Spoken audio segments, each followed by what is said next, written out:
Howdy, y'all. Welcome back to the Black Sheep. Today, we're going to discuss a topic that was left in the comment section by one of our viewers. And the question was, why do we start seeds versus buying plants that were already ready to transplant from a box store or even a nursery for that matter? So the truth of it is we do actually plant seed and start them ourselves, and we do purchase already started plants. There's pros and cons to each. It may depend on the variety. It may depend on cost. But we're going to cover all that today. There's no end-all be-all answer to this. You got to kind of work in your homestead or work in your area and find out what's best for you. Yeah, what actually works best for your situation, yes. Not necessarily your area, but in your scenario. So where we're at in Central Texas, when you go to a box store or even a local nursery, when it comes to tomatoes, you're going to have a pretty good variety. Outside of tomatoes, there's not a good variety. Yeah. You might get one or two other strains. You're going to get some basic squash, maybe some peppers, that type thing. But if you're looking for something specific, you're probably not going to get it. You're not going to find it. Yeah.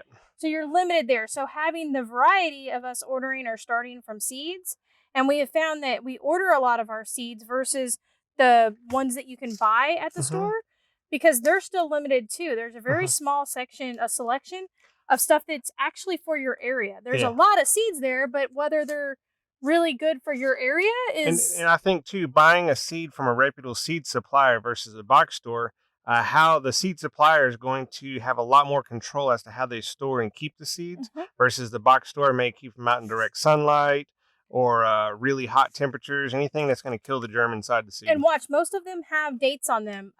This one, it'll have a sell-by date, a package date. This one...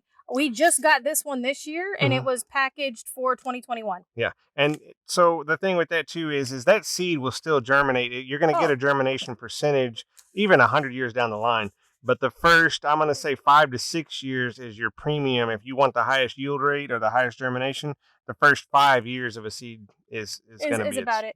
And then we always watch these. We always look through them because they'll run them on sale. And I like to have them because... I now grow food. Buying seeds from a big box store versus buying them from a reputable seed supplier. We're talking this was $1.69 for 2.2 grams of carrot seed versus say something like any of these other ones. Let's look at actually. Yeah, I was gonna say compare that one. Yeah, let's look at the bunching onions. This is 1.8 grams for $2.79 versus the onion from a different seed supplier. We got a quarter ounce for $3.80. There's 28.3 ounces in a gram, 28.3 grams per ounce. So y'all can do the math on that. Yep. So it's definitely a cost factor. We can get a whole lot better online ordering seeds than buying them in the little packages at the store. Yeah. Now something else too. Some of the things for seed starting, there is certain seeds that need to be sown directly into the ground that you're going to be growing them in, whether it's a container garden or in the main garden. Stuff like carrots. Carrots, you just can't really plant a carrot in a container and expect to transplant it with a high success rate. It's a root crop. It's not going to take transplanting very well. Things like potatoes, you're not going to transplant potatoes. They need to be direct sown. Corn, milo, stuff like that needs to be direct sown, which we do. Things that transplant really well. So onions do good. The broccoli and cabbage that I have for this fall. Something else for me too. We're looking for the highest success rate or the highest yield that we can possibly get. This year for coming 2023, we're targeting to be able to produce 80% of all of our own food, which is it's going to be really achievable. I think more than 80% is. I'm skeptical with that just simply because we're not going to grow rice in Central Texas. We're going to still eat rice.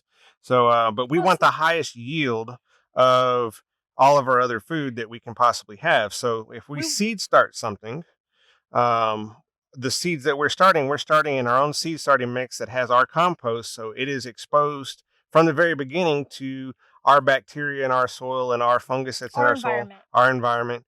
We're going to have the highest chance of success and yield off of doing that versus buying a pre-started plant that even though it's in its own seed starting mix, it does not have it hasn't been exposed to our environment, like I said, the bacteria. So when we go to transplant this and it sees our soil type, our like I said, our bacteria that's in our soil or in our compost, this plant could actually fail because it's not robust to those conditions. It doesn't have the immune system for it, correct, so it yeah. hasn't built up.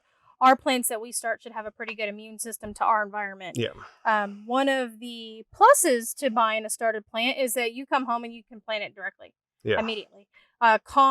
Whereas on the seed trays, you need time and you need space. So you're going to plant these. It's going to take, depending on the seed, a few days up to a few weeks for them to germinate And sprout. Mm-hmm. And then they're going to stay in this for a little bit longer till they get the good root system, Mm-hmm. and then you can transplant them where they need to go. Mm-hmm. So you have to have space for that. So you've got time and space and something that you have to plant them in. So now you're having to have a piece of some sort of, I don't want to call it equipment, supplies. Yeah, we're putting them in a controlled environment as well. Yeah. For just like a greenhouse would have. We got a very narrow window in the fall and in the spring. So we're coming out of like 103 plus degree temperatures for the past month, which obviously no plant is going to sustain that for very long. So we're starting them in a greenhouse type environment, and that is allowing us we're gaining 3 weeks on this fall crops. In other words, in the next 2 weeks or so, we're going to have these seeds in the ground, expecting within the next 2 to 3 weeks after that, our temperatures will stay below the 90 degrees. So we're going to have, we should have an outstanding fall crop. Same thing is going to take place in the springtime when we still have possible frost or freezes in March, but yet we're trying to start our spring garden. We're going to do the exact same thing. Yep, we do these like twice a year. You do it in the fall and you do it in the winter, and in the fall, winter, late spring, the early spring. Early spring, at the end of winter and the end of summer Yes. is when we do this. So, but yes, that's the reason we don't shy away from. I can tell you something else we ran into this past year.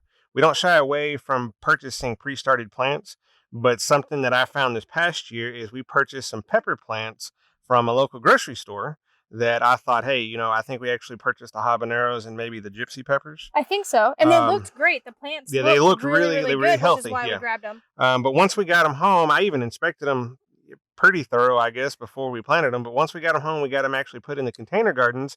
I noticed that there was aphid eggs on the bottom side of one of the leaves. Yep. So purchasing a pre-started plant, obviously that grower, whoever started that plant, had an aphid outbreak in their greenhouse, which ultimately we transplanted into our garden. Thankfully, we caught them before they were able to hatch and take care of it right away. Right. We were able to catch it early, which is one of the pros to the container garden, is that if we did have a problem with that plant or a fungus or a disease with that plant, we remove that plant from the situation. We can remove the whole thing out of the way. But that is another con to doing this. So you kind of have to weigh it. But the biggest thing would probably be the variety and the cost, the cost factor. Yep. To us, the cost factor, I can use a little bit more time. I can put a little bit more time and effort into growing what I want to grow, and being able to do that versus basically I can yield 100 times the quantity of plant for seed starting myself versus purchasing it already started in the store. Yep. So that's kind of the gist of why we do both, and what kind of the pros and cons are to each one. So if y'all got any other questions, leave them down in the comments. Please subscribe, leave us a like, even share us, put us out. I think we're on Instagram, Facebook now. So give us a share. We have a Facebook group if you want to join the conversation, and we share information and the ins and outs of the weather. Yeah. So yeah, thanks for watching. We'll see you next time.